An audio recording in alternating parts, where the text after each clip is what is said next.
Okay, and another thing that's very interesting about Emma is that when she first graduated, she didn't actually go straight into design. She actually followed her path into fashion.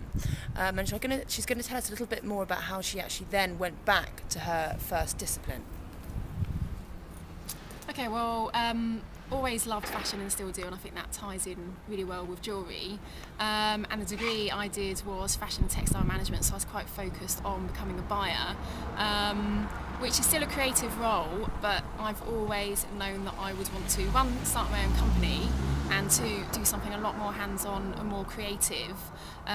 Jewellery design was not something I'd really had the idea of doing when I was studying, when I was a student. Otherwise, I don't know, maybe I would have taken that route.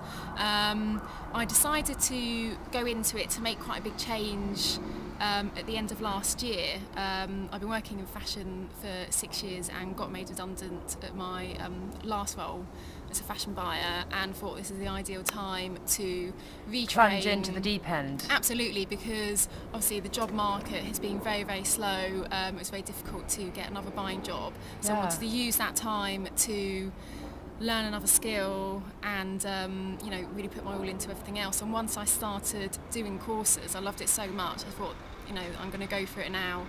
This is what I really want to do, and I haven't looked back from there, really. Excellent. And one thing that we're always very interested in at Glimpse Online is, how you guys are actually funding what you're doing.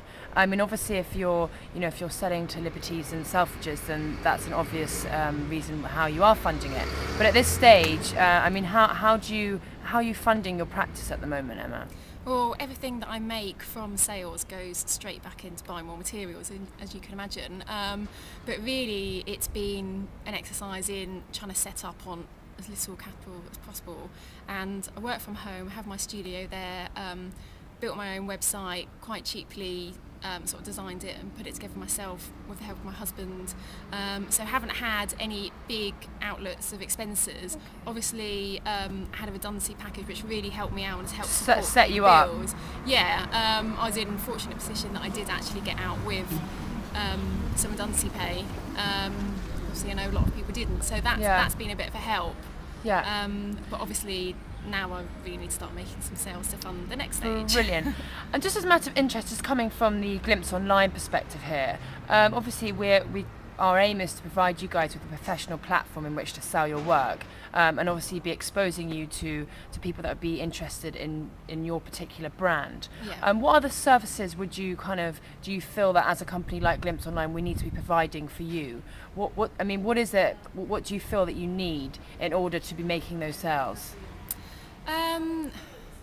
Maybe it's just more of a connection with the buyers out there. Obviously they can see everything on the website, but maybe it's having a bit more of a one-to-one connection with them so they can actually come and see things themselves, and to have that interaction, whether it's in the forums, which can be really, really good if enough people go on them, or actually getting together and having exhibitions. Yeah, I mean, do you feel that there's do you kind of feel that it's important to be part of a design network as a designer? Do you feel that it's nice to sort of have that community feel that you can go on and discuss ideas with other designers and sort of be part of something together?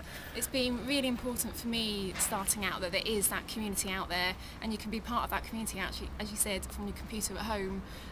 If you need some advice, whether it's finding suppliers, tips on techniques, absolutely anything. There's a whole community of people out there on things like forums that support each other, and obviously that's where you hear about new places to sell, what's the best thing to do. And yeah, because I can imagine being a designer, it can potentially be quite a lonely, isolating existence, because you're hammering away in your little studio, creating something that you want to create, and actually it must be quite a reassuring feeling to know there's other people out there who are kind of feeling the same way and have the same kind of difficulties. Yeah, and it's quite good also, if you want an opinion on something you're working on, or on something you put on your website, anything like that.